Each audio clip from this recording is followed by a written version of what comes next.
xam nga rond-point dafay bëri sortie donc moom ma baaxee la loolu ñu xam ko.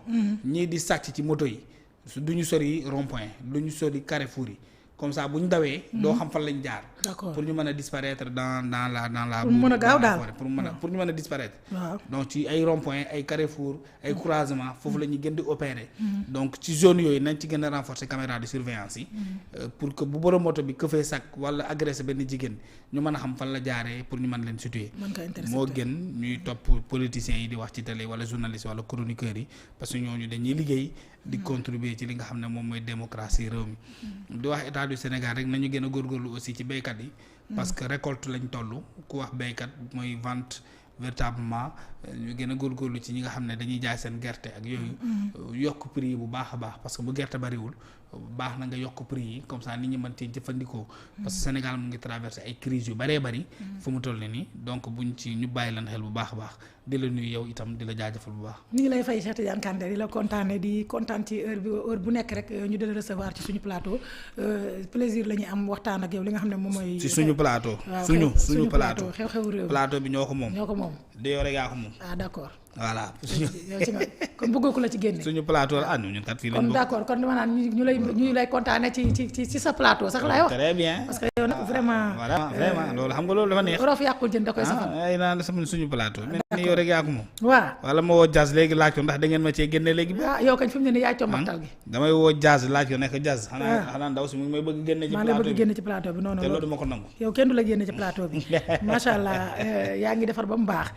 Kandé bu ñu jógee ci loolu gis nañ actualité bi mooy crise au sommet de l'État gis nañ tamit ki nga xam ne moom mooy Madiambal Diagne génn semaine ba le passé gis nga ko li mu wax lépp ci diggante président ak ki nga xam ne moom mooy Ousmane Sonko wax na tamit ne ki nga xam ne moom mooy président mooy Ousmane Sonko dafa am ñu mu jege ñoo xam ne ay jihadistes wax rebelle tudd ay yoo xam ne tey booy dégg Madiambal di wax lu mel noonu ci li nga xam ne moom mooy pays dëkku Sénégal gi nga xam ne li ñu dund 2021 mu jëm ci 2024 mu waxaat ko est-ce que tey jii xel du tiit.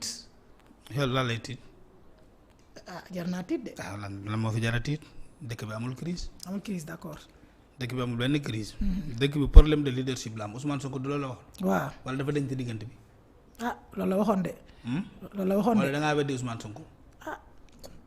yow gëmoon na dëkk bi dafa am problème de crise wala de leadership. gëmoo loolu. Ousmane Sonko bu mu ko waxee da nga ko weddi woon wala da nga ko nangu. da nga nee na problème mu kii lañ am. d'autorité. waaw loolu mooy crise. mooy crise bi. crise waaw. crise autorité la am de. d'accord amul beneen crise. lu waral nga ne crise d'autorité. Voilà yow fii lañ toog contester la légitimité du président. président daa sévère. dafa sanctionné. sanctionné wul de. yëkkati na yat dóor kii wax ne moom légitime. yow nga am 54% des sénégalais nga dem ci élection présidentielle. ñi nga àndaloon yëpp nga la bëri amul kenn ko am 1% ñoom ñëpp. rare. son sa ki ci am 2% xaw ma kan la kenn xamatu sax kan la parce que siwul. d'accord yow nga dem ba 54%. à part Amadou Ba bi nekk bi àndoon ak yow. dem ba 36 xaw ma. yow nga dem 54%. ñi si des ñëpp ay 1% 0,%. benn député ci sa mouvance présidentielle taxaw ne la. yow amoo autorité non tu n'es pas légitime. tu n'as pas sévi sanctionné woon du communiquer buy contester loolu. du communiquer buy ñaawlu wax ju mel noonu. kon Ousmane Sonko xaw na wax dëgg wala wax na dëgg beneen bi Ousmane Sonko moomu défier la publiquement nga ne yow da nga nekk président de la république nga tukki. dem États-Unis d'Amérique dem toog fa sa premier ministre woote conférence de presse nee na da ngaa manque autorité dëkk bi dafa am crise d'autorité. nga ñëw génn du benn communiqué buy critiquer loolu buy ñaawlu loolu bu jógee ci say ñooñ. bu jógee ci sa coalition sax Diomaye président. waaw wala bu jógee ci say nit. wala sax sa famille contesté loolu. nga toog woo sa nawle mu jógee ci beneen dëkk ñëw ci réew mi Umaro Sissoko Embalo ci rencontre des chefs d'état de l'UEMOA xaw ma de voilà li mel noonu. sa premier ministre bàyyi ba ngeen toog yaa ngi ak say gan am say gan yi ñëw jóge ci dëkk yi nga xam ne ñoom nga bokkal UEMOA. sa premier ministre jël parole ne leen yéen bu manqué de détermination da ngeen manqué courage. waaw politique mu nekk une offense directe au chef de l'État. du communiquer. du contestation du ñaawlu dara xewul. kon dëkk bi amul beneen crise mais boo jógee ci lu mel noonu léegi nga dem ci li nga xam ne mooy dëgg. aali kale ji nga tudd léegi maanaam mbirum Madiambal Diagne boobu noonu. Madiambal Diagne génn. waaw tudd président de la république tudd rapport. ne président de la république am na koo xam ne mu ngi ci biir réew mi fi mu tudd ko. waaw mu ngi doon collaborer ak ay djihadistes di collaborer ak ay rebelles. yónnee ko ministre des forces armées yónnee ko maanaam yaa ngi collaborer ay djihadistes. yaa ngi collaborer ak i terroristes. di collaborer avec des rebelles. nee na loolu pour lan la pour ñu jéem a fayal président de la république. kooku ba léegi moo nekk sa premier ministre kon dëkk bi amul problème dëkk bi problème crise d'autorité la am. d'accord problème de déterminisme la am parce que mënoo toog sa premier ministre. ñu wax la ci moom ci lu ñu ci wax nee nañu rapport bi. général jot na ci rapport bi président de la république jot na ci. rapport bi les renseignements généraux jot nañ ci. ba tey premier ministre boobu noonu kenn inquiété wu ko kon dëkk bi amul benn problème mu dëkk bi mooy Bassirou Diomaye Faye. d'accord loolu mooy dëgg sa premier ministre toog ci meeting wax ba sonn wax ba gaax ñëw weddi la yaa ngi dëgg ne moom dafa ma tudd FMI moo jéem a restructurer le lendemain say note souveraine wàcc waaw sa note yi gën a dégradé bailleurs yi gën la sori. waaw li taxoon ñu considérer ne yow am nga dëkk am économie bu solide bi nga xam ne dafa mérito confiance bailleurs yi. ñu ne loolu mënatul nekk nee na yow pour ñu lebal la sax léegi loolu wóorul premier ministre ba léegi laaloo nga bàyyi ko sur place.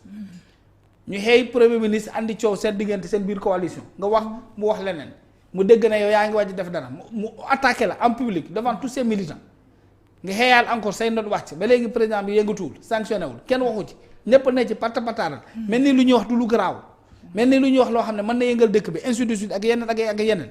ngeen bëgg a gëm la nit ñi crise dafa am ci dëkk bi amul benn crise benn problème la mooy Bassirou Diomaye Faye le problème de ce pays c'est pas Ousmane Sonko Bassirou Diomaye Faye ci la bokk parce que moom moo war a chiffrer la fin de la récréation. tous les jours ma répété ko fii bu ñu la dénkee tool pour nga war ko sàmm lépp luy ñax bu bon da nga koy dindi lépp luy mala boo xam ne mën na fa jaar yàq ko da nga koy tere mu jaar fa. Bassirou Diomaye Faye nag toppatoowul tool bi bu baax loolu mooy dëgg tool baa ngi yàq ci loxoom kon keneen koo xam ne dénk na ko tool bi.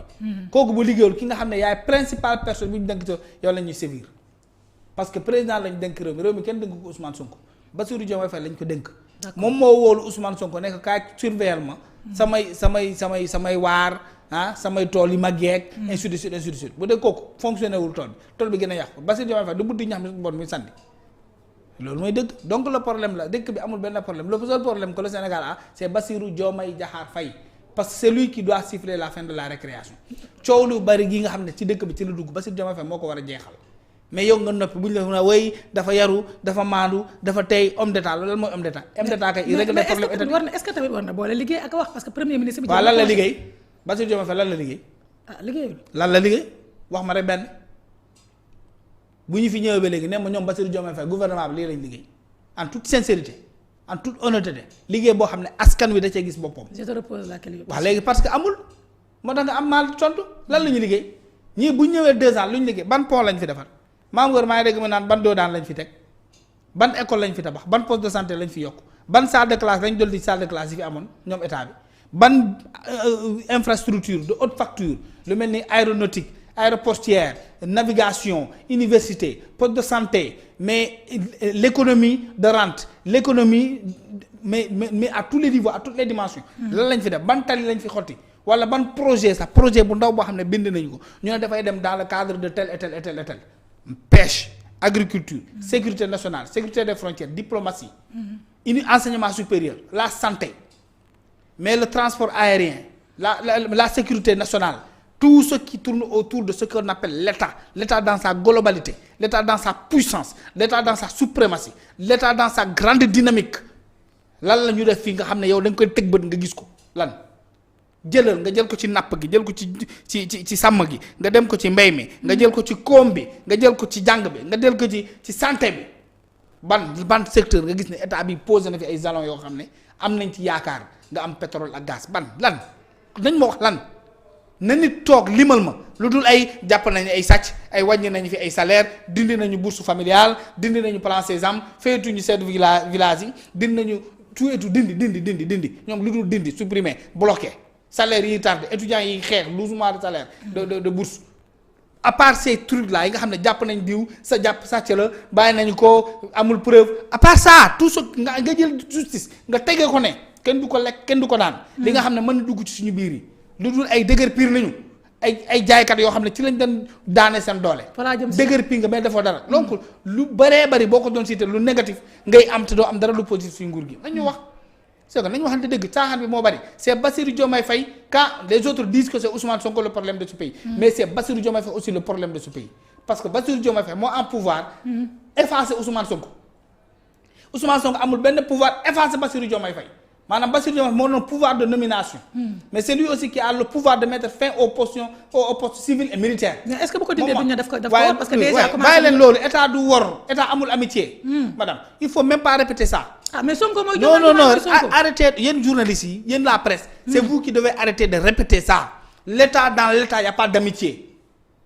l'état c'est de l'abstrait dans l'abstraction maanaam da ngay sori yi bëri. d'accord tu s'éloignes de beaucoup de choses l'état c'est du pragmatisme l'état c'est le résultat axé sur les populations pas axé sur l'amitié du loo xam ne dañ koy jubale ci ay xaritoo ay ñoo fi jaarandoo ñoo àndoon sami ñoo demoon àndoon nappi ñoo àndoon defi leneen déedéet état du loolu l'état c'est la population état nguur mooy askan wi ñun est-ce que nous nous voyons dans ce qu'ils font kan moo gis boppam ci lu Diomaye di def boo waatee sa axulaay talaay ndax yow yaa ngi gis sa bopp ci nguur gi ndax li nga daan am démb lu mu la mënal loolu la mënal tey am na ñu daan am 10 000 ci 10 000 yooyu dañ ci daan añ ba suur reer ci ba suur ba desee ndekki tey añ mënoo ci am benn jën bu baax benn tëll bu baax mënoo ko am si junni mënoo ci am jën bu baax boo mën a ceebu jënee tey loolu mooy dëgg te pourtant dëkk bi xaalis kese la dafa bari alal dafa am alal gu bari barki démb rek 99 milliards lañ fi leb chaque jour chaque mois ay milliards ngay dégg leb nañ ko kenn gisu ko ngeen naan ay Ousmane Sonko ak ndax du woor ak yooyu dañoo dénk Bassirou Diomaye Faye réew mi pour mu continuer di xaritoo ak Ousmane Sonko wala dañ ko dénk réew mi pour mu liggéeyal Sénégal dañ ko dénk réew mi pour mu liggéeyal askanu Sénégal liggéey yu ñu nekk ci coowal politique ñu naan ay crise réew mi amul benn crise la seule crise que ce pays là bi mu am si leen na c'est Bassirou Diomaye une crise d'autorité une crise d'état une crise sanitaire une crise sociale une crise économique une crise sociétale mais aussi une crise institutionnelle. C'est les crises là que le pays traverse. Crise yooyu nekk fi la seule personne qui a la responsabilité de mettre fin à ces crises là c'est Bassirou Diomaye Diakhar Faye ku ko ci war a dimbali c'est Ousmane Sonko bu ko ci Ousmane Sonko dimbaliwul da ko war a gommer da ko war a effacer da ko war a dindi bu dee Ousmane Sonko moom mooy le noyau du problème da ko war a dindi. bu dee ko jege Ousmane Sonko mooy les ministres les députés les DG da leen war a dindi mu remplacer leen parce qu'il y a d'autres Sénégalais très compétents très doués qui aiment ce pays qui connaissent l'administration qui peuvent gérer des postes de responsabilité à des dimensions mais véritablement insoupçonnées avec une compétence qui ne dira pas son nom parce que tellement elle est réelle elle est de facto elle est visible et elle aura un impact sur la population c'est ça la réalité maintenant booy day wër mais état amul amitié. Mais des présidents se sont séparés avec leur meilleur ami. Thomas Sankara a été assassiné par son meilleur ami. Mais le Burkina Faso est resté debout. D'accord. Il n'y a pas d'amitié. Mamadou Dia a été envoyé en prison par Senghor. Plus de 20 ans de prison. Mais le Sénégal demeure aujourd'hui. Au Burkina Faso, nous l'avons eu en France à plusieurs reprises. Nous l'avons eu dans beaucoup de pays. Au Rwanda, nous l'avons eu d'ailleurs. Où des gens se sont séparés de leurs partenaires parce que tout simplement ça n'allait pas. On l'a eu en Côte d'Ivoire. Mais quel est le problème avec ce pays là waxuñu ñu rey waxuñu ñu xusi waxuñu ñu dagg kenn mais dañ ne quand ton partenaire politique ne fonctionne pas vous n'êtes pas dans les mêmes zones séparez-vous pour le bien de ce pays là parce que la politique elle est menée pour les Sénégalais elle n'est pas menée pour le plaisir ou les beaux yeux. D'accord Kandé mais Kandé naka nga gisee tey ki ku mel ne Madiambal mu génnaat waxaat ne bi mu waxoon na ci marché armement bi nga xam ne dafa ne woon Ndeye Khady Ndiaye moo ko gagné gars yi génnoon naan Ndeye Khady Ndiaye gagné wu ko jëndiwu ko mu génn indi ay éclaircissement ne benn Nigérien moo ko gagné te kooku sax amoon na marché yu mu gagné du loolu mooy débat bi parce que foofu ngeen may bañ a toppee man da nga dafa mel ni. doo dugg foofu les Sénégalais